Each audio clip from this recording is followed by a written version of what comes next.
Hi friends अस्सलामु आलाइकुम। आशा करছি তোমরা সবাই ভালো আছো আর আমিও ভালো আছি। আমার সুইটি মামিস কিচেন থেকে তোমাদেরকে অনেক অনেক ভালোবাসা দিয়ে আজকে ভিডিও স্টার্ট করছি। তো আজকে নিয়ে চলে এসেছি একটা নতুন রেসিপি, চিকেন রসগোল্লা। আর সত্যি কথা বলতে এই রেসিপিটা একদম মশলা বাটাবাটি ঝামেলা ছাড়াই। তো এখানে আমি নিয়েছি বোনলেস চিকেন 500 গ্রাম। তো বোনলেসের মধ্যে একটু হাড়ও নিতে পারো তোমরা, তো আমি নিয়ে নিয়েছি একটু হাড়ের মধ্যেও নিয়ে নিয়েছি, বেশ ছোটও না বড়ও না পিসগুলো। তারপরে নিয়ে নিয়েছি পেঁয়াজ কোচা।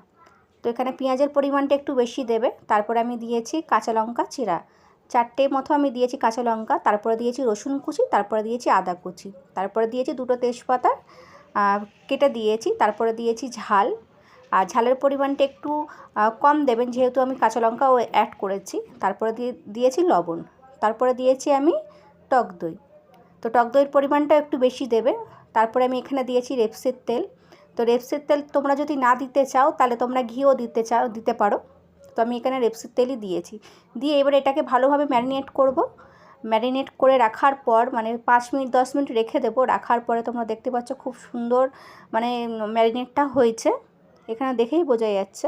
তারপরে আমি গ্যাসের চুলায় জোরে ফ্লেমে একদম মাংসটা বসিয়ে দিয়েছি। আর এই রান্নাটা করবে একদম হাই ফ্লেমে স্টার্টে প্রথমে।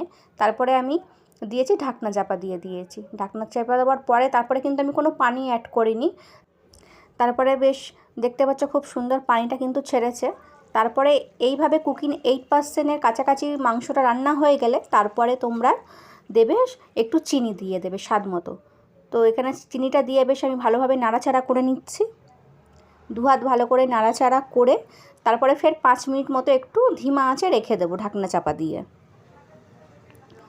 তো ধিমা আঁচে ঢাকনাটা রাখার পরে তারপরে বেশ ওপর দিয়ে তেল ভাব ছেড়ে দিয়েছে। এইভাবে যখন তেল ওপর দিয়ে ছেড়ে দেবে তারপরে তুমি এখানে দেবে গোলমরিচের গুঁড়া আর গরম মশলার গুঁড়া দিয়ে দেবে, শাহি গরম মশলা, এটা সব দোকানে অ্যাভেলেবেল থাকে।